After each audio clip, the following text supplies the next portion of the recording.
It was really serious stuff. The firefights we get in were really hell. For Vietnam veteran Patrick Reese, the pick for U.S. president is clear. For me, there's really only one choice, and that's President Trump. And that's because I simply can't abide the policies of Democrats in general. Reese believes Republicans like former President Donald Trump will improve the U.S. economy and fix the growing national debt. It's impacting our credit, and it's also impacting the fact that we may not have the money for the world anymore, and it's going to continue to increase the debt. The Vietnam veteran is not a fan of how Trump speaks. We have the greatest economy in the history of our country, but says he wants results when it comes to keeping out undocumented immigrants and protecting unborn children. He exaggerates a lot, but that's a personality that doesn't necessarily transcend into his policy. There we go.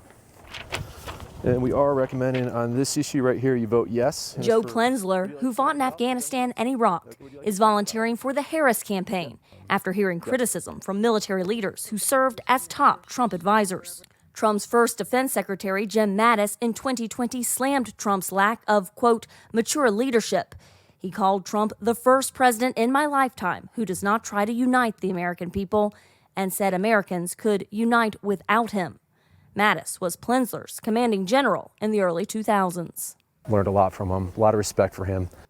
Plensler also served under Trump's former chief of staff, John Kelly, who in October called former President Trump a fascist. He doesn't get like military service, right? You know, he stood at the graves of fallen veterans and was like, what was in it for them? You know, suckers and losers that came out of his mouth. A self-declared national security voter, Plensler says Harris, not Trump, will protect Ukraine from Russia's invasion. He would sell Ukraine down the river if he saw advantage of it. And, you know, he's buddy-buddy with Putin. I mean, he talks favorably about the guy. This is a brutal, murderous dictator. In such a tight race, organizations are encouraging veterans to vote and get involved in the election. A group called Vet the Vote has recruited 162,000 veterans and military spouses to work at the polls nationwide. I think America has this idea of what a military or veteran voter is, and the idea is probably not the case. Actually, the vast number, the largest proportion of our population are independents. One of those independent veterans lives just down the road from Patrick Reese. Hey, son. Hey, Pop. His son, Iraq and Afghan war veteran Travis Come on in. Reese. But while Travis is independent, he's not undecided. He voted for Harris.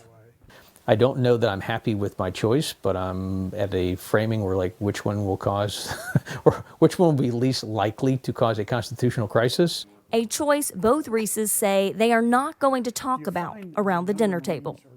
As a family, we've decided that we're not going to allow politics to interfere with the love of our family. It's not worth it. Time's too short. Carla Babb, VOA News, Fredericksburg, Virginia. Not again.